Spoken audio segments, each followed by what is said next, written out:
E aí, seu Wilson? Ô, Thiago, tudo bom? Tudo certo? Certo? Hein? Deixa eu pegar Vou um. posicionar aqui. Oi? Não, vou posicionar aqui a câmera e tu me diz se tá ok. Tá ótimo? Tá me ouvindo? Tá ótimo, tá muito bem. E o som? O som tá bom. Parece que tem um delayzinho na imagem. Agora melhorou, tá Delayzinho na mais imagem. estável. Bom, eu tô com o 3G. Eu achei melhor do que fazer com Wi-Fi. Com Wi-Fi, às vezes ele me dá uma variada. Vamos vendo. Não, o meu vai cair com certeza. Daí tu vai administrando.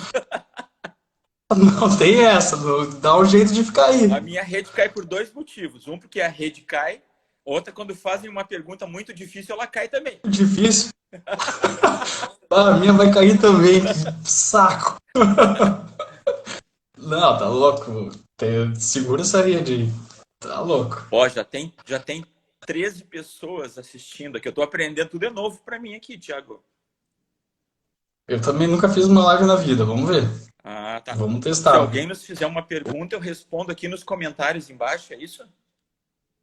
Não, cara, a ideia é responder falando mesmo. Tem aquele roteirozinho, né, que eu passei. Muito bom. Eu acho que vamos. Muito Hã? bom o teu roteiro. Eu acho que é pra gente não se perder. E aí, se a gente vê as perguntas, tentar colocá-las dentro do tópico, do respectivo tópico, né, para manter a lógica. Mas se ela for meio isolada, assim, Aham. não está exatamente num daqueles tópicos, a gente responde na hora, ou guarda para depois. Tá Algo ótimo. bem fluido, assim, Eu não sei se sem a gente, estresse. se a gente conversa aquele teu roteiro.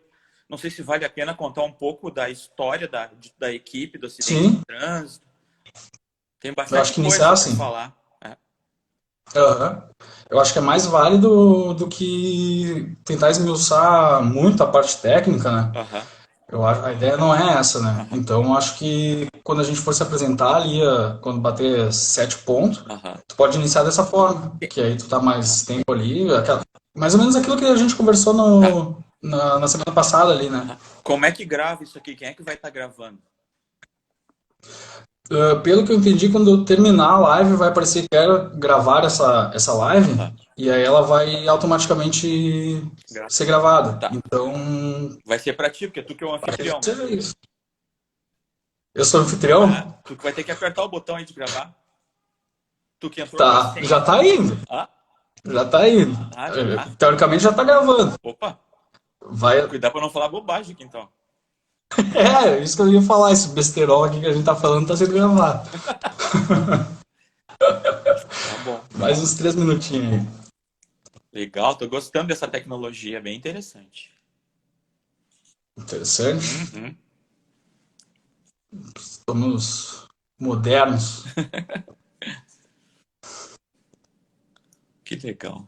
Vamos ver se 13 pessoas, vamos acompanhando. Mais 2 minutinhos, aí tu pode iniciar. Tá bom. Passei até perfume para essa Quer que tá... apresentação. Eu tô com calça de pijama por baixo, mas tudo bem, é só a parte de cima que eu achei. A Grace pegou meu plantão hoje, né? Era pra ser eu lá, Aham. e aí por causa da live a gente trocou. Sim. Tomara que não esteja. Tomara que esteja tranquilo lá, não tenha dado nada. É. Não, até onde eu sei agora não, ainda não. Tá bem tranquilo. Não entrou? Aham. Menos mal.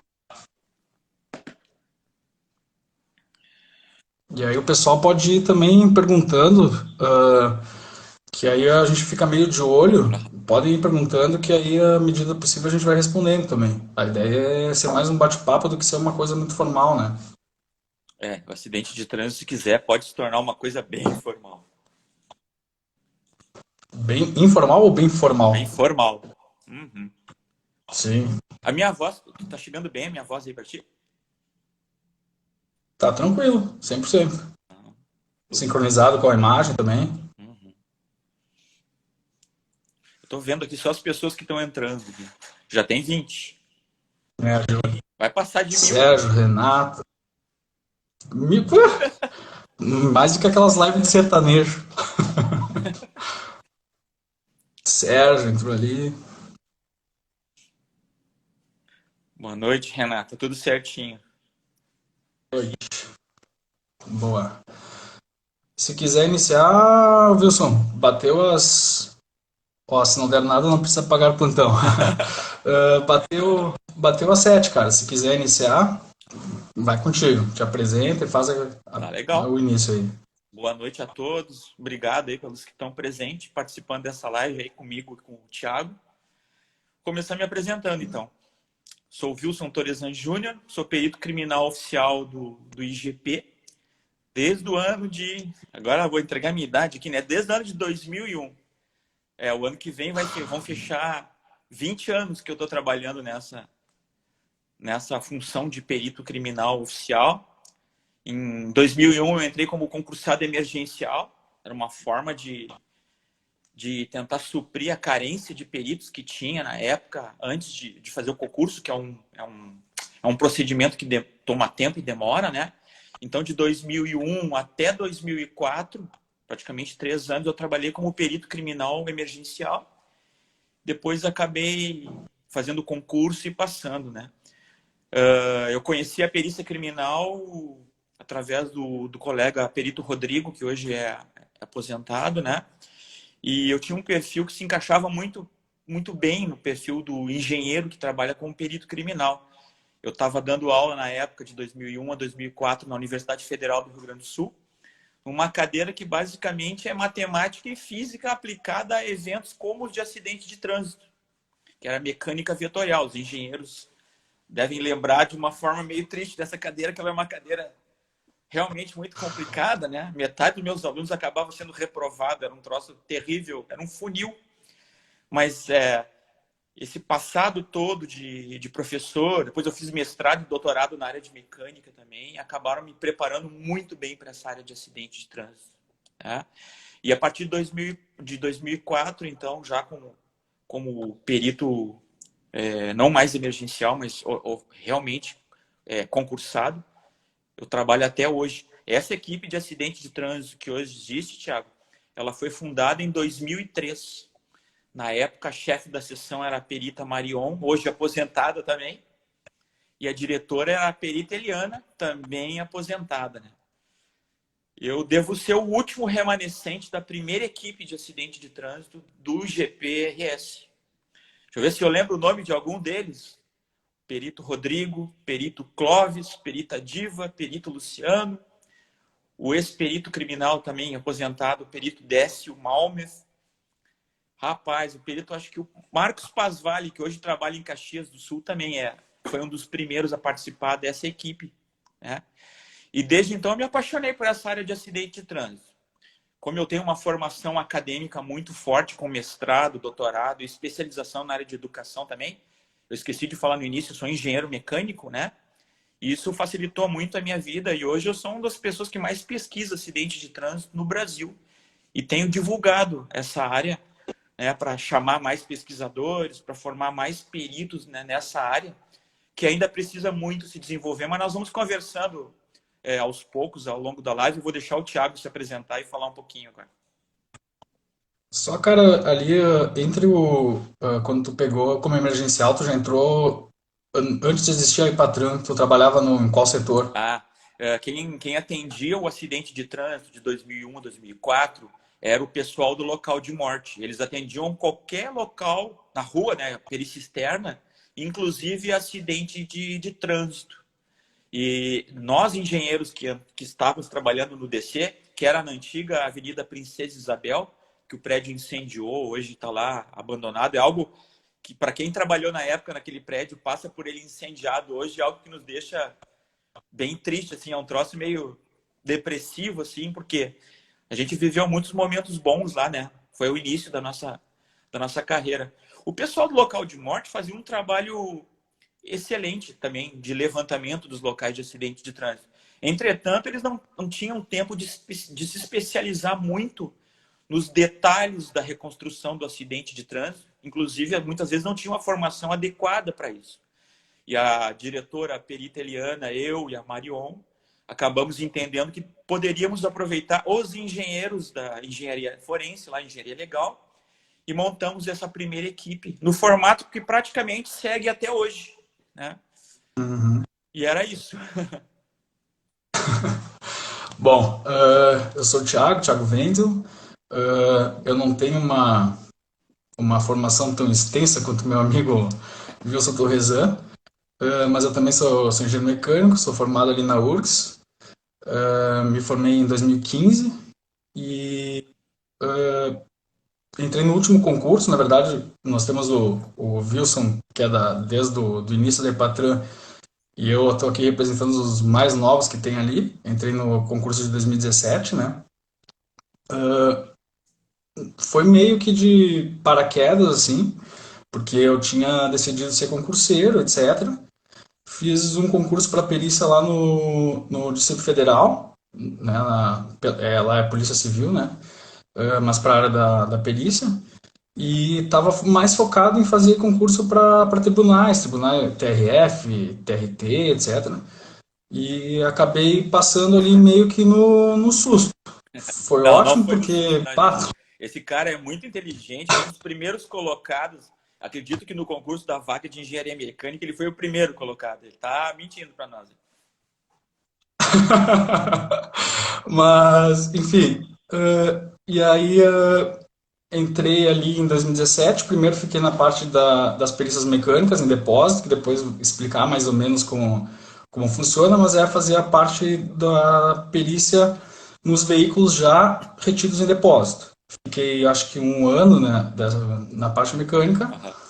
E aí agora até fazer quase um ano também, que um pouquinho menos, eu acho, na verdade, que estou na parte da Ipatran mesmo, de acidente de trânsito. Ó, ganhamos um coraçãozinho ali. Não sei o que que é isso, mas Coraçãozinho?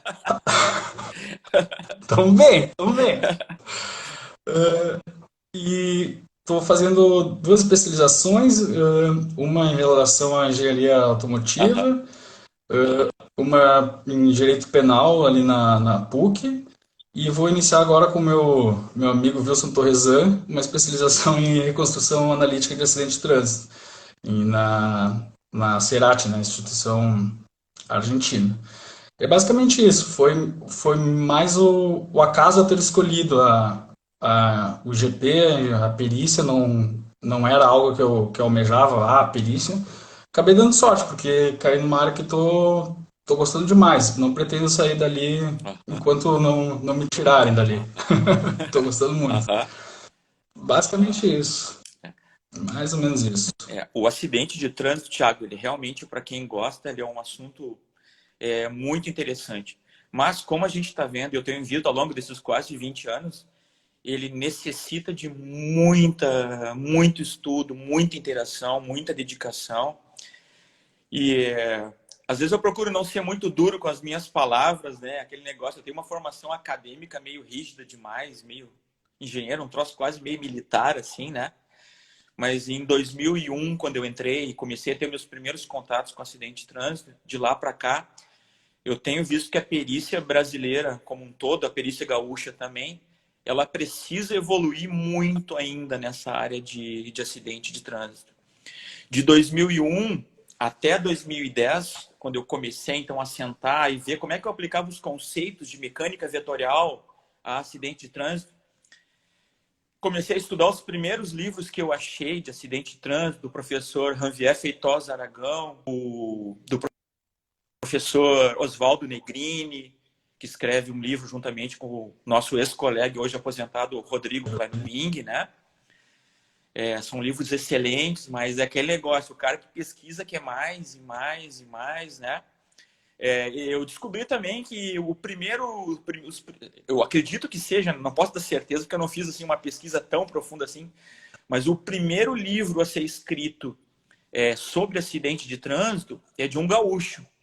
Na época eles trabalhavam para a Polícia Civil, ele se chamava, né, ele é falecido, Armindo B, que se escreve Beux, né, em francês. Belks. Ele tem uma coletânea de 6 ou 7 livros que eu encontrei no sebo lá, livros praticamente abandonados, autografados por ele. E o nível dele realmente é muito, muito grande para a época. Eu comecei a estudar essa história toda, até que em 2011, na oportunidade de organizar um congresso nacional de criminalística, juntamente com alguns colegas da Kriegs, né, que trabalhavam na época, o Álvaro, o Leandro Córdova, enfim, tinham vários colegas que estavam participando. O diretor da Kriegs, se não me engano, era o Décio Malvins. E em 2011 nós organizamos talvez um dos melhores eventos sobre criminalística no Brasil, um evento nacional em Gramado e Canela. Nós fechamos um hotel lá, eu não me lembro o nome do hotel que a gente fechou. Hotel Serrano, que tal? Te serve, Thiago? Como diz. Praticamente fechamos Condizente. o Hotel Serrano. Foi muito legal, porque eu percebi que todo mundo podia conviver naquele hotel. Ele tinha uma área bacana lá de convivência e o hotel. E ali, para mim, ali foi um marco de uma mudança muito grande no acidente de trânsito, porque a gente foi capaz de trazer dois expoentes do acidente de trânsito, o Rusty Haight e o John Dale, dos Estados Unidos. O John Dale eu já bati um papo com ele pela internet, e a gente desenvolvia pesquisas muito semelhantes de colisões de automóveis em postes de concreto armado. E ele veio para o Brasil. Foi uma festa, imagina, né? Eu não queria desgrudar daqueles caras para aprender. Para quem não sabe, o Rusty Haight é aquele cara do Discovery Channel que colidia os carros dentro do carro. Ele não botava dummy, ele mesmo pilotava o carro na hora de colidir. E ficou famoso por isso também, né? Ele veio agora no congresso do seminário de acidente de trânsito do Mato Grosso do Sul, que foi muito bom, excelente também. Mas o que aconteceu? O John Dale, depois que ele participou desse evento, Thiago, se eu estiver falando demais, tu me interrompe, eu falo sem parar. Não, é essa a ideia. Bom, essa é a ideia. Um mês depois, ele me mandou um e-mail explicando que ele fazia parte do IPTM, uma instituição da Universidade do Norte da Flórida, me convidando para participar de um evento lá e ficar um tempo lá treinando, fazendo os cursos deles, conversando com eles. E foi aí que mudou tudo, porque esses caras lá da Flórida, do norte da Flórida, do IPTM, me passaram uma quantidade de informação, só para te ter uma ideia, isso foi em 2012, até hoje eu tenho o livro aqui na minha prateleira que eles me deram lá, que eu não consegui ler ainda, só para te ter uma noção da história. E o John Dale, ele começou a ser o meu mentor, começou a me instruir, me indicar os caminhos, doou o livro dele para mim também, fez uma série. E eu comecei a participar desses eventos. Para mim, isso foi um divisor de água. Foi a partir daí que eu comecei a não só ter conhecimento, como aprofundar muito, muito conhecimento. Foi muito difícil, viu? Porque o meu inglês, sabe como é que é, né? Era the books on the table, né? Troço bem complicado. Chegando lá o primeiro mês, eu não conseguia aprender o inglês. E esqueci o português, né? Fiquei sem saber falar praticamente nada. Foi muito difícil. Foi um desafio assim muito grande, né? Mas depois que a ficha caiu, mudou muito e olha, foi muito corajoso da minha parte ir para lá e ter que fazer tudo isso praticamente pagando do meu bolso, tudo isso, né? Mas graças a Deus e graças a isso eu pude trazer todo esse conhecimento e hoje participo de uma série de seminários, cursos, congressos, onde o objetivo é esse, né? Tentar trazer mais colegas para a área, tentar aperfeiçoar mais, porque o caminho no Brasil ele ainda tem muita coisa para ser feita. Eu já viajei muito por todo o Brasil e percebi que nós precisamos evoluir muito. Se me perguntasse hoje, compara a perícia de acidente de trânsito do Brasil com os Estados Unidos, nós estamos atrasados, e se estamos atrasados, quantos anos nós estaríamos atrasados? Gente, só para ter uma ideia, assim, nós estamos começando a perceber, ou pensar e discutir, se os algoritmos para cálculos de energia baseado em deformação podem ser usados para os veículos brasileiros. Estamos começando a ver que acho que vai dar para ser usado. Os americanos já utilizam isso há quase 50 anos. Então, eu diria isso. Nós estamos entre 40 e 50 anos atrasados graças à internet, essa distância talvez a gente consiga diminuir ela o A máximo velocidade, né? possível, né? Deixar o Thiago falar um pouquinho. Fala, Thiago. Não, vamos tocar aqui então.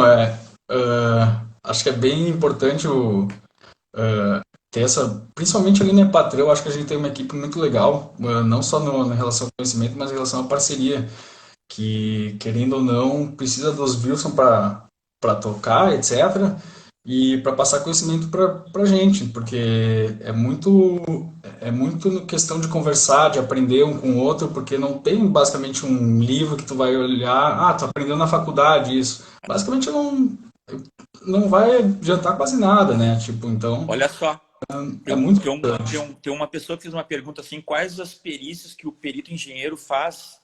Olha, lá no departamento de criminalística, existem várias seções. Eu e o Thiago, como somos engenheiros, a gente foi lotado na divisão de engenharia legal. Eu e o Thiago, nós fazemos parte de uma equipe de 7 peritos que atendem os locais de acidente de trânsito com vítimas fatais e aqueles acidentes de trânsito onde envolvem viaturas oficiais. Infelizmente, nós não conseguimos atender todos os acidentes de trânsito, porque a nossa equipe não conseguiria. Então, atualmente, a gente atende esses acidentes que a gente considera mais graves e aqueles que o Estado requer, né, que são os da perícia oficial. Boa noite, perito judicial de Florianópolis. Não consigo enxergar aqui. É o Roberto, eu acho, de Florianópolis. Oi, Roberto, tudo bem? Bom, que mais que nós fazemos de perícia lá, né, Thiago? O Thiago também já viu que nós fazemos perícias nos veículos que não são periciados local, nos depósitos, né? A gente vai lá para identificar os danos que foram gerados. Nós analisamos, quando necessário, sistemas de freio, sistemas de direção, enfim, todos aqueles sistemas do veículo que podem ter participado de alguma forma de uma ocorrência de acidente de trânsito, né? Mas nem só em veículos nós fazemos perícia, nós fazemos, às vezes, perícias internas, onde enviam para nós mecanismos, sistemas mecânicos, elétricos, hidráulicos, onde esses tipos de equipamentos, de mecanismos, de alguma forma participaram de algum tipo de crime. Me dá um exemplo, mecanismo hidráulico, né? Esses relógios de água, né? Existe uma série de formas de adulterar o funcionamento deles, né? E volta e meia nós estamos com um desses hidrantes lá analisando, né? Tem histórias muito engraçadas, né? Às vezes trágicas também. Obviamente que trágica sempre né? Porque envolve crime. Mas tem coisas muito estranhas, né? Eu já analisei uma vez um cortador de grama que tiraram aquela calota protetora metálica dele e porque ficava mais fácil de manusear. E quando o cara foi cortar a grama lá do meio-fio, o fio de nylon que corta rápido, né? Com o motor, a gasolina tocando ele, bateu numa pedra e a pedra acabou batendo numa criança e matando. Tem mais perguntas aqui? em relação a problemas mecânicos, em Qual é o experiências percentual mecânicas, isso. olha Muito só. pouca, né? Fala, Thiago, pode responder essa aí. Não, Eu te falei que as difíceis eu ia até deixar para no ti. começo eu achava que era. Só para fechar, eu já volto nessa pergunta, mas só para meio que esquematizar como é que funciona, a gente não faz perícia de ofício, né? Decidimos ir lá. Então ocorre uma requisição. No nosso caso, que como é atendendo local mesmo, é basicamente por requisição da autoridade policial. Então é de praxe nós irmos para lá quando ocorre morte ou com o veículo oficial, como falou o Wilson. E caso a autoridade policial requeira, pode ser feita com lesões, apenas lesões corporais, etc.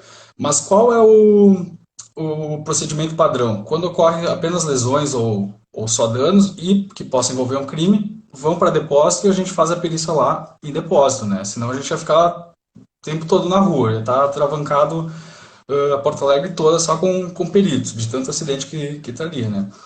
Então, basicamente, a gente faz em loco com o veículo oficial ou com que envolva morte e em depósito caso envolva outras coisas. As perícias internas ali, como o Wilson falou, tem diversos outros exemplos, né? Teve a questão dos odômetros adulterados há um tempo, chega bastante tornozeleira eletrônica, né? Que Aham. o pessoal burla. Até a questão de cálculo de velocidade por imagem, o Isaac lá toca, agora o Sérgio está tocando bastante também. Então tem uma gama grande ali. Mas a questão das falhas mecânicas, elas são uma porcentagem pequena, não sei se tem um número para dar, Wilson, mas é pequena, né? Sabe o que que é, Thiago? O que É, acontece é o seguinte, ó. hum, Primeiro, a gente tem que ter sempre em mente, quando trabalha com acidente de trânsito, que nunca é um fator único que gera, né? É uma coisa bem sistêmica, assim. É sempre uma soma de falhas. Nos acidentes que eu trabalho, é um percentual bem baixo. Eu acho que não chega a 20% assim, de alguma falha mecânica, e normalmente é uma falha no sistema de freio ou algo junto com o sistema de freio, um pneu que estoura, normalmente é o freio. Já peguei casos de sistema de direção com falha, uma, uma junta homocinética com falha, um pivô de uma balança com falha, mas realmente é pouco. Normalmente é uma falha humana de comportamento por imprudência, imperícia ou negligência, que são as três formas de culpa, né? Associada a mais um ou dois fatores que a gente consegue identificar, como alta velocidade. Aqui no Rio Grande do Sul, né, tem muita chuva, muita neblina, né? Então, normalmente é isso, é um desrespeito à velocidade, um desrespeito à sinalização de trânsito associado com alguma condição climática, alguma outra adversidade. E é isso que a gente busca nesses locais de acidente de trânsito, né? Para tentar entender. Sempre a gente consegue? Não. Infelizmente, nem sempre a gente consegue, né? A gente trabalha sobre condições muitas vezes precárias de material, de equipamento, ou mesmo tendo o material e equipamento no local, ele é muito difícil de trabalhar. Eu estou falando, eu fico interrompendo, porque é tanta pergunta que vem que eu não consigo acompanhar. Eu fico assim, poxa vida, eu não vou conseguir dar tempo de responder tudo isso aqui, eu né? acho, A pandemia já foi eu notificada. acho que um exemplo legal ali, como tu falou, mostrando os diversos fatores que podem vir juntos, Uhum. inclusive com a falha mecânica, por exemplo, a questão da aquaplanagem, né? Digamos que uma das questões que a gente observa nos veículos é a questão do desgaste da banda de rodagem, né? Em É, relação a... sabe, Thiago, mesmo essa questão da aquaplanagem, nós peritos, a gente tem que ter muito cuidado. Porque não é só o fato de estar chovendo e um pneu estar Sim, desgastado que é a aquaplanagem. Para que tenha aquaplanagem, normalmente vai ser uma pista em nível, com um certo acúmulo de água. Normalmente vai acontecer com um carro mais leve e muitas vezes a pista simplesmente ela está escorregadia só. Não chega a ser uma aquaplanagem. Um veículo escorregar porque o atrito diminuiu, necessariamente não é uma aquaplanagem, né? É um sim, assunto bem complexo, sim. não é algo fácil de se determinar ou não tem. Ou trabalhar. A Grace está nos ajudando aqui a responder. Olha, perguntaram se os acidentes de trânsito tinham diminuído com a pandemia. Eu acredito que em março e abril eu senti diminuição nos meus atendimentos. Deixa eu explicar para vocês. A gente vai aos poucos explicando. Uhum. A nossa equipe de acidente de trânsito, nós temos uma equipe a cada dia atendendo 24 horas. O perito entra às 20 horas de um dia e acaba até às 20 horas do outro dia, fechando as 24 horas de perícia, né?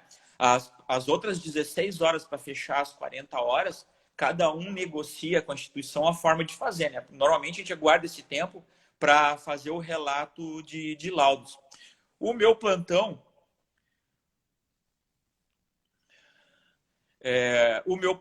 que começa segunda-feira às 20 e vai até terça-feira às 20, em março e abril realmente diminuiu. Eu senti uma diminuição.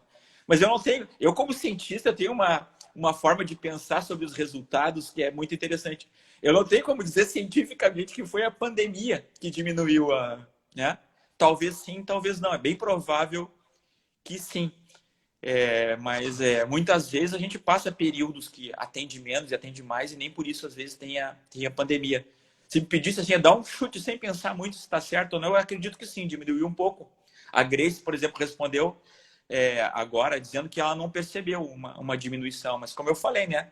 Não é só a pandemia, são diversos fatores que vão influenciar numa maior ocorrência ou não de acidente de trânsito. Lá na nossa equipe eu brinco que a gente tem que deixar, não pode brigar com o fluxo. Você tem que deixar aquele fluxo, né, andar. Se algum colega pedir para você ajudar, ajuda, porque senão daqui a pouco o fluxo se volta contra ti, quando vê, não para de dar local de acidente de trânsito. A gente brinca bastante, né, porque o nosso trabalho não é um trabalho fácil, ele é um trabalho que... Mas também a Grace está dizendo que, na verdade, eu estou trabalhando horrores. Ela está falando... O Jair está dizendo que o do dele manteve mais ou menos igual, viu? É assim, mas como eu estava falando, a nossa parte psicológica ela é muito importante de ser trabalhada. A gente lida com Qual aquilo que é que talvez a seja o maior maior mistério dificuldade? dessa vida, né?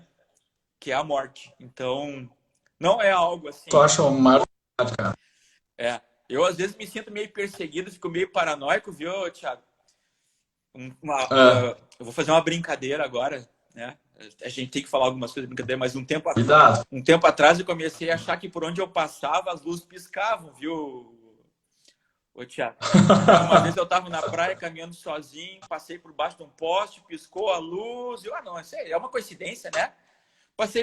Acendeu de novo, passei pela segunda, piscou, quando foi a terceira piscou, eu saí correndo, velho, não quero nem saber de mais nada, né? Então, essas brincadeiras a gente faz porque a gente lida com aquilo que tem de pior e mais enigmático, que é a morte. Então, o perito criminal tem que saber lidar com essa situação de forma bem técnica, profissional, mas também, né, um pouquinho de bom humor ajuda e a gente tenta transmitir esse pouco de bom humor, porque senão só sério, a vida fica muito, muito triste, daí a gente não consegue trabalhar com aquela felicidade necessária para cumprir esse papel tão difícil, né, e que a gente gosta tanto de exercer, que é a atividade de perícia criminal. Tomar uma aguinha Eu aqui. acho que o trânsito ele tem uma característica em relação a isso de primeiro pela cena, muitas vezes é uma cena bastante forte, né, com, com os corpos meio, não é, digamos assim, um assassinato que geralmente a cena em si ali ela é impactante, mas digamos assim, não é visualmente tão pesada. Para Uhum. nós eu acho que tem essa questão. E eu acho que tem a questão também de serem pessoas que pode ser qualquer um Pode ali. ser qualquer um. Vão tá lá, sai do trabalho, ninguém está livre de nada. Então isso daí acontece. Quando tu chega no local tem família, etc., que acontece com outros locais de morte Falou também, bem, Thiago. É uma morte não mas é esperada, é verdade. não esperado, é. E para mim sempre foi a maior dificuldade, assim, chegar no local quando tem família, que é algo que impacta bastante. A questão visual já deixou um pouco de ser tão significativa, mas a questão da família ali presente às vezes impacta um Isso é pouco. algo que a gente tem que trabalhar. O Matheus aqui está perguntando, já fazendo uma pergunta mais técnica, né? Acho que agora a gente já bateu um papinho, de repente podemos falar um pouquinho da parte mais técnica. Matheus, sobre Uhum. cálculos de velocidade, né? O Thiago fez até um roteirinho aqui para a gente seguir, mas acho que não, talvez a gente possa pular, Não, voltar, né? vamos tocar isso, vamos tocando. Como todos Tá vocês bom assim. sabem, uma das formas mais conhecidas de cálculos de velocidade é aquela no qual a gente utiliza as marcas de frenagem do pneu dos veículos, né? Normalmente de automóveis, onde o que a gente faz é o seguinte: a energia cinética do veículo, que é aquela energia que o veículo tem devido ao movimento dele, ela se dissipa em uma forma que nós chamamos aqui na engenharia de trabalho. O trabalho é uma força de atrito atuando entre a banda de rodagem do pneu e o asfalto, que acaba, a roda está travada, né? Freio convencional, a roda está parada, queima, né? E deixa aquela marca que a gente mede. Não é tão simples assim, né? Porque a gente tem que definir qual roda está travada e frenando. Normalmente, se os freios estão ok, todas as rodas vão travar, mas nem sempre os freios estão ok, né? No freio convencional, então, vai ter essa marca. O Matheus perguntou, eu fiz essa introdução para responder a pergunta do Matheus. Nos carros com freios ABS, cuja principal função não é fazer o veículo parar em uma distância menor, poucos sabem, mas A principal função do sistema de freio ABS é fazer com que você ainda possua uma dirigibilidade mesmo numa situação de frenagem de emergência. Mas qual é a grande diferença?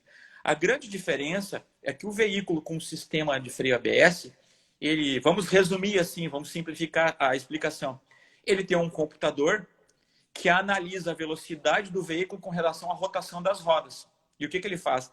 Ele não deixa a roda travar e ficar travada, como o freio convencional. Quando a roda trava, esse algoritmo, esse computador dentro do automóvel, ele vai regulando o sistema de pressão do fluido. Então, a roda do veículo com o sistema ABS, o que acontece? Ela trava e solta, ela trava e solta, ela trava e solta. Com isso, você tem dirigibilidade. No freio convencional, não. A roda travou, você segue em linha reta e não tem mais como mexer o volante. O veículo vai sair em linha reta. No freio ABS, você mantém a dirigibilidade por esse motivo. Mas o que eu tenho percebido é que normalmente, mesmo com freio ABS, a pessoa não manobra. O carro segue em linha reta também. Pisa e segue em linha reta. A grande diferença, Matheus, você que fez a pergunta sobre freio ABS, é que a marca de pneu, como o pneu ele não está travado, não tá travado numa única posição, ele continua girando, travando e soltando, o pneu ele vai esquentar menos. E a marca de frenagem que o perito vai encontrar no local, ela não é tão escura quanto a marca produzida pelo pneu do veículo com freio convencional. Aliás, ela é bem mais clara, ela é bem mais difícil de localizar. Mas uma vez que você consegue localizar ela, a forma de calcular a velocidade é a mesma forma do que o sistema de freio convencional. Você vai ter que medir o comprimento lá dela, né? E usar aquela famosa equação raiz de 2μ GD, né? Mas então, qual é a grande diferença? Duas diferenças, basicamente. Ela é bem difícil de localizar. De noite, você perito, vai ser dificuldade, porque ela é sombreada, ela é quase invisível, assim, né? E a segunda diferença é o coeficiente de atrito que você vai adotar. Eu tenho trabalhado muito com estatística, porque eu tenho me preocupado muito com a incerteza das variáveis que são aplicadas nas equações.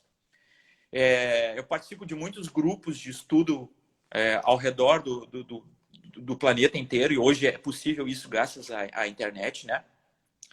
E os nossos grupos lá de estatística, a gente percebeu que o coeficiente de atrito para automóvel com freio convencional, 95% das vezes varia de 0,65 a 0,85, enquanto que para o veículo com sistema ABS, ele varia de 0,75 a 0,95, 95% das situações.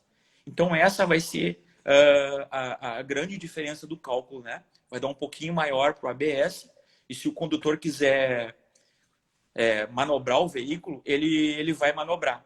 E, infelizmente, numa situação de emergência, as manobras normalmente não são aquelas esperadas, né? E a pessoa acaba capotando o carro, acaba colidindo com um poste. Só para fechar essa questão, Wilson, deixar claro que a questão das marcas de frenagem é uma das maneiras, né? O Wilson é expert na questão do cálculo de velocidade, já existem outras, mas eu queria só colocar a questão do cálculo de velocidade, que muitas pessoas acabam definindo única e exclusivamente um excesso de velocidade como uma causa determinante do acidente. Não é exatamente isso. O perito ele tem que concluir de uma forma de que aquela velocidade em excesso realmente foi a causa do acidente. Dá para dar algum exemplo nesse sentido.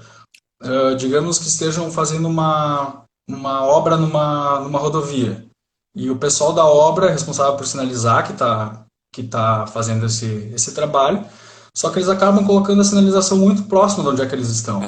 Então, digamos que a via seja de velocidade máxima de 80 km por hora e o o veículo venha a 90.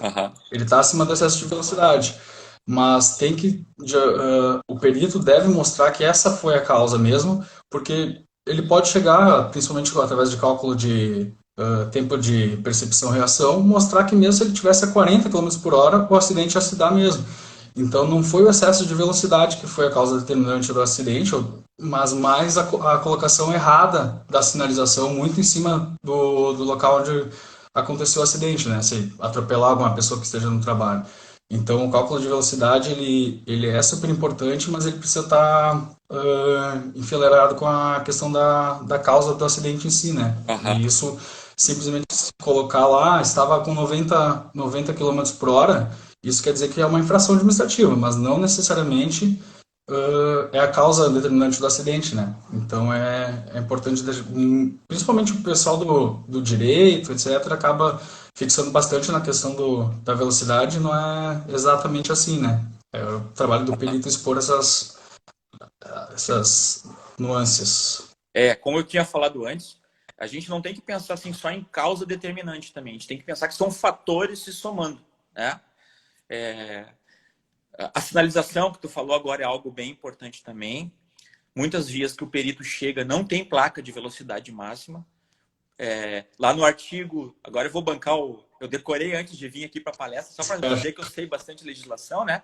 Lá no artigo 61 do Código de Trânsito Brasileiro, ele fala, né, que se as vias não tiverem placas de velocidade, por exemplo, cada tipo de via tem uma velocidade máxima que quem tem a CNH deve saber. Por exemplo, estou andando na freeway, que é uma pista dupla, andei com uma determinada distância, não encontrei placa.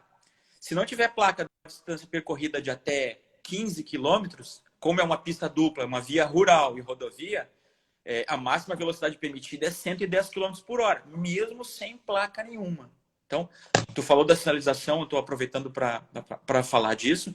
E as placas, mesmo que não tenha no local, então eu estou na freeway. Se o cara se acidentar, ele estava a tanto de velocidade, como é 110 quando não tem placa, não é, não tem placa naquele local. Mas se tivesse placa de até 15 quilômetros de onde você está, vale aquela placa também. Então, muitas vezes o perito, se perceber que tem a chance de um excesso de velocidade, ele vai ter que pegar a viatura e andar uns 10, 15 quilômetros para trás para ver se não acha essa determinada placa, porque senão ele não vai poder dizer se o cara estava em excesso de velocidade. Aliás, eu nem gosto dessa palavra de excesso de velocidade, viu, Thiago? Essas palavras, assim, muito subjetivas, como excesso de velocidade, ou como o pessoal que trabalha na área de direito gosta de falar, estava em alta velocidade. Não, para nós peritos, na verdade, não existe muito isso, né? Para nós existe assim, ele estava em tal velocidade, né? E a velocidade permitida para a via é tanto. A gente tem que ser bem objetivos. Aliás, aproveitando já o ensejo também, queria dizer que um laudo pericial, para ser assim realmente bastante científico, né? Aliás, bastante científico não existe, né? Ser científico, dificilmente a gente vai achar uma velocidade única, né? A gente sempre vai achar faixas de velocidade, de preferência média, desvio padrão, com a confiabilidade ainda. Porque isso é o que a gente está vendo na Europa e nos Estados Unidos, que é o futuro, viu, gente? Um valor médio calculado com desvio padrão e até 95% de confiabilidade. Nós não temos isso aqui na nossa legislação. Eu vejo muito na genética forense, né? Que puxando a brasa um pouquinho para a estatística, tem 99,9% de chance de ser que a amostra, né, bata com a amostra colhida do acusado e tal. No trânsito, a gente não tem isso. Infelizmente, no trânsito, o que a gente tem é o tal do indúbio pro réu, ou seja, a menor velocidade ou a menor valor da faixa de velocidade calculada, normalmente é a que vai ser considerada para analisar se o veículo estava em excesso de velocidade ou não. Eu acredito que isso, como muitas outras coisas, deveriam mudar através de uma discussão entre peritos, juízes, promotores, delegados de polícia. Nos Estados Unidos, para crime, eles adotam uma confiabilidade de 95% para a faixa calculada, como aquela faixa possível do veículo estar, né? É um valor estatístico. Eu estou trabalhando em vários artigos, várias obras, vários livros, e eu considero talvez um dos meus artigos que no futuro vai ser mais importante, é uma discussão que eu faço sobre um protocolo chamado Daubert Standard. O Daubert Standard é o critério nos Estados Unidos que é utilizado para saber se uma prova pericial vai ser validada ou não durante um determinado processo que está sendo julgado. E um dos critérios do Daubert Standard é um resultado com uma confiabilidade de 95% de confiabilidade. Se tu não estabelecer um tipo de cálculo desses, a corte americana, por exemplo, dependendo do estado, né? Obviamente que cada estado tem uma jurisdição um pouco diferente, aquele resultado não vai ser aceito. Eu acharia muito interessante que no futuro a gente também pudesse, né, discutir a respeito desse assunto, porque o tal do indúbio pro réu é algo que me deixa bastante, sim, bastante triste, porque eu acho que não é nada científico, assim, sempre valorizar só para proteger, né, o acusado, quando o critério deveria ser aquele resultado mais científico, protegendo ou não o réu, ou seja, aquilo que é científico, né? E essa questão de standard de prova, né, Wilson? É bom o perito se preocupar, porque se ele não fizer essa análise, ali na frente quem vai fazer essa análise do padrão, do standard de prova, vai ser o operador do direito. Então, toda aquela prova pericial ela pode ir por água abaixo, se não iniciar com, o, com a própria preocupação do perito, né? Uhum. Então, é realmente complicado. Em outras áreas é muito mais fundamentada essa questão, né? Na nossa ainda acredito que tu sabe melhor que eu, tá engatinhando, né? É verdade. Tem muitas coisas que precisam melhorar aqui no nosso país, como a gente tem a oportunidade de falar com muitos peritos do mundo inteiro. Uma série de coisas poderia melhorar. Esses critérios estatísticos para cálculo de velocidade é um.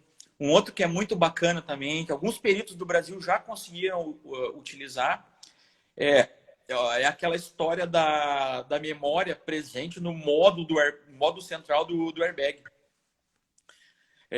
Nos Estados Unidos, por exemplo, o veículo, quando sai de fábrica, desde, se não estou enganado, 2014, o módulo central do airbag, para quem não sabe, o airbag é um sistema de proteção ativa que, quando o veículo sofre uma determinada colisão, produz uma desaceleração, e essa desaceleração infla bolsas dentro do carro, né, que ajudam a diminuir os danos causados às pessoas que estão, as lesões dentro do veículo.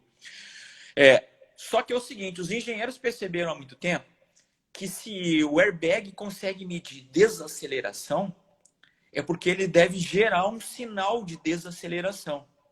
E nós, engenheiros, matemáticos e físicos, sabemos que se tu tem um sinal de desaceleração, eu posso utilizar uma ferramenta matemática que nós chamamos, agora eu vou assustar um pouco, vai diminuir lá de 51 para 10 rapidinho o nosso a gente sabe que esse sinal nós podemos usar uma operação matemática e calcular a velocidade a partir desse sinal de desaceleração do airbag. Para evitar isso, os americanos fizeram uma lei em 2014 que botaram uma memória RAM dentro do módulo de airbag que grava os últimos 5 segundos de desaceleração do veículo. E com isso, e é lei, os carros são obrigados a ter, o perito americano chega com um equipamento que eles chamam de CDR, Crash Data Retrieval. Normalmente, o maior fabricante disso nos Estados Unidos e quem mais vende é a Bosch, né? Com esse equipamento, ele vai direto no módulo do airbag. Acreditem ou não, hoje tem veículos com entrada USB e Bluetooth, que o perito chega com um notebookzinho e tira a leitura dos últimos 5 segundos de desaceleração e de velocidade do carro. Isso é o sonho de qualquer perito poder ter isso, né? Mas por que eu estou falando isso, né? Porque não existe uma legislação no Brasil que obrigue esses veículos, por exemplo, a ter esse tipo de equipamento. Alguns veículos nós testamos e já vimos que eles possuem. Normalmente são os veículos importados ou com tecnologia mais avançada, né? Caso de veículo da Chrysler, da Jeep, Toyota, Renault Megane também, os peritos federais conseguiram fazer a leitura. O último que eu fiz a leitura, que eu fiz não, né? Que eu participei indiretamente, o perito Robson, lá de João Pessoa, um Toyota Corolla, que colidiu com o caminhão. Só que ele fez aquele tipo de colisão onde ele colide atrás do caminhão e vai para baixo do caminhão, sabe? E nós não temos como estimar a velocidade nesses casos. Então, essa memória do Toyota permitiu que ele, no caso, né, pudesse fazer a estimativa de velocidade do veículo. E nós não temos essa ferramenta aqui. Essa memória, para vocês terem uma ideia, ela custa quase nada. Ela custa 2, 3 centavos para te botar no módulo do carro. Nós vamos enfrentar resistência, né? Porque nenhuma montadora vai querer botar o que eles chamam de o dedo duro ali dentro do carro. Mas isso é bem fácil de resolver, né? Basta que você, na lei, quando for legislar a respeito, identifique que apenas com autorização judicial, apenas o perito criminal oficial vai poder fazer a leitura desse tipo de equipamento, já resolveria esse problema. Mas imaginem automóvel com algo muito melhor que disco-diagrama de tacógrafo para te auxiliar na hora de determinar as velocidades do veículo, né? A gente avançaria muito.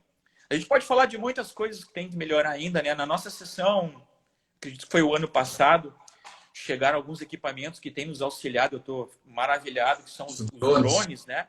Lá na Engenharia Legal agora nós temos 2. Confesso que eu ainda estou aprendendo um pouquinho lá com os meus colegas Marcelo, Diogo, né? Eles são nossos professores e têm ensinado muito. Eu tenho muito medo de quebrar aquilo. Se eu quebrar aquilo, eu vou precisar de uns 2 salários meus para pagar aquele equipamento todo, né? Então, já levou para vocal? Mas realmente é incrível, é uma outra perspectiva. É como se o mundo saísse do bidimensional e entrasse para o tridimensional, né? Realmente é fantástico. A gente tem muitas coisas para melhorar. Eu percebi que uma das coisas que nos defasa muito dos americanos e europeus é a utilização de softwares aplicado ao acidente de trânsito também. A gente consegue, quando não muito, testar os softwares demo, que são limitados, né? Que eles limitam a utilização deles aqui. Como o Virtual Crash, o ED Crash. São softwares que utilizam uma tecnologia que eu tenho quase certeza que a maioria dos peritos nem sonha que existe, né? Muitos já ouviram falar em cálculos de velocidade baseado em deformação, né? Que nós estamos tentando estudar e perceber se a gente vai poder utilizar aqui nos veículos nacionais. Mas muita gente não sabe que esse algoritmo, que nós chamamos de Crash 3, na verdade, ele surgiu como uma ferramenta secundária de apoio a um outro algoritmo desenvolvido na década de 70, chamado SMAC. Esse SMAC foi desenvolvido por talvez um dos peritos mais famosos da área de acidente de trânsito do mundo de todos os tempos, chamado Brian McKean. E esse SMAC, hoje, é o que existe de mais avançado na reconstrução de acidente de trânsito, né? O que ele faz? O que a gente faz quando trabalha no acidente de trânsito? A gente vai lá e, através dos vestígios, é como se a gente estivesse rebobinando uma fita. E se eu estou falando em fita, porque eu tenho no mínimo quase 50 anos, né? Porque hoje os mais jovens nem sabem o que é uma fita, né? Tudo nuvem. Bom, mas antigamente existiam máquinas que a gente tinha fita, né? Que rebobinava. Mas eu estou brincando porque o que a gente faz? Criava um filme mental na cabeça, né? Para trazer o veículo do sítio de imobilização, estou usando um argumento, uma palavra mais técnica, né? O sítio de imobilização até o sítio de colisão. É como se eu revertesse a ordem das coisas. No SMAC, isso não é necessário. No SMAC, Thiago, o que acontece é que você entra, é um algoritmo onde você entra as condições iniciais do problema. O que são as condições iniciais? Sítio de colisão, velocidade, massa, onde eles colidiram, e o algoritmo calcula o que acontece. Então você, entre aspas, chuta condições iniciais e vê o que acontece. É uma forma completamente diferente de resolver um problema. Mas imagina, você faz um evento, calcula lá a velocidade dinâmica, usando frenagem, conservação da quantidade de movimento. Mas sabe como é que é perito, né? O bom perito, ele sempre fica com aquela pulga atrás da orelha. Mas será que foi isso mesmo? Como é que será que eu poderia verificar com o SMAC? Esses valores que você calcula, você põe no software como condições iniciais. E se de fato aconteceu, ele vai reproduzir quase que 100% exatamente como aconteceu. Então, uma ferramenta que o algoritmo SMAC valida os teus cálculos, ele serve para isso. E também, quando você chega no local e o local está desfeito, não tem marca de frenagem, ou seja, está difícil de fazer qualquer trabalho, você pode imaginar, supor, através de alguns argumentos científicos, como aconteceu, para verificar, com pouquíssimos vestígios, como aconteceu o evento. Inclusive cálculos de velocidade. Ele faz, assim, mágica mesmo, né? Então, eu estou investindo um pouco de tempo nisso também. Nós vamos ter que adquirir esses softwares, porque senão nós vamos ficar muito para trás. Não só o SMAC, uma série de outros softwares. Esses cálculos de velocidade, que aliás nem é velocidade, viu? Deixar bem claro para vocês, quando a gente vai examinar um veículo deformado e quer determinar a velocidade dele, deformação nunca está associado diretamente com velocidade. Normalmente está associado com variação de velocidade. E com uma outra análise vetorial da velocidade após uma colisão, por exemplo, com esse ΔV que tu obteve da deformação, é que tu vai calcular a velocidade de colisão. Ele é mais complexo do que a gente acha. Mas, esses cálculos, quando a gente conseguir fazer, o que a gente faz hoje é pegar alguns argumentos de veículos americanos, né? Isso aí é um outro assunto também mais complexo, mas eu já posso adiantar para vocês que agora em Mato Grosso do Sul a gente fez alguns testes com veículos brasileiros e os coeficientes de rigidez dos veículos nacionais, que a gente acreditava que fosse muito menor que dos americanos, não estão sendo mais tão menores quanto a gente esperava. O que isso tem de bom? Talvez a gente vá poder realmente utilizar deformações para cálculos de variação de velocidade. Mas eu saio de um tema, vou pulando de tanta coisa que tem para falar, né? Existem softwares que hoje permitem você fazer esses cálculos de energia associado à variação de velocidade de uma maneira bem mais simples do que esse trabalho braçal que a gente faz hoje, por exemplo, né? Eu tive a oportunidade de conhecer 2 ou 3 clãs de peritos americanos lá nos Estados Unidos. Essa tarefa profissional de perícia passa de bisavô, para pai, para filho. Então, existem verdadeiros clãs de famílias famosas de acidente de trânsito. Os McHenry, os Von Muff, os Brett, os Dale, os Wright, enfim, tem vários, né? Realmente, eles seguem por décadas e décadas as famílias aperfeiçoando, né? E essas famílias desenvolveram uma série de softwares que, com certeza, daqui a uns 10, 15 anos, nós vamos estar utilizando aqui. Isso se a gente não estiver utilizando alguns que a gente está desenvolvendo. Eu participo, junto com algumas equipes, de desenvolvimento de alguns softwares, porque eu percebi também que o perfil dos softwares deles não se encaixam 100% para nós aqui, né? Tem aquele jeitinho brasileiro que a gente tem que dar para essas ferramentas numéricas. Fala, Thiago, eu tô cansado de falar aqui. Não, tô assistindo a aula aqui, cara.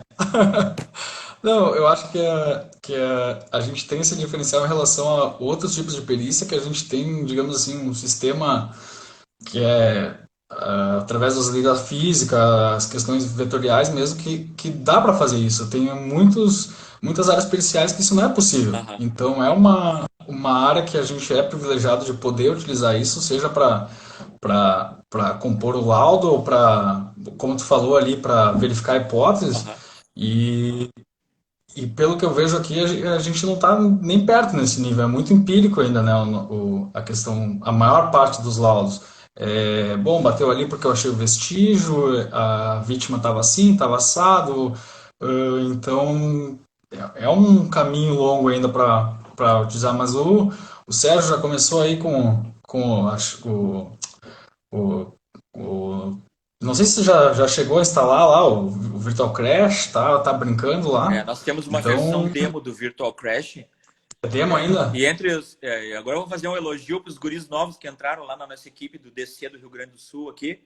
O Thiago é um deles, o Daniel, o Jair, o Sérgio, o Jair, enfim. Wilson, só vai fechar 1 hora aí, cara. Dá um tchau que falta 15 segundos. Tá, gente, Vai fechar. obrigado pela presença, tá? Qualquer coisa entre em contato aí, obrigado. Espero que a gente tenha podido comentar alguma coisa. Muito obrigado.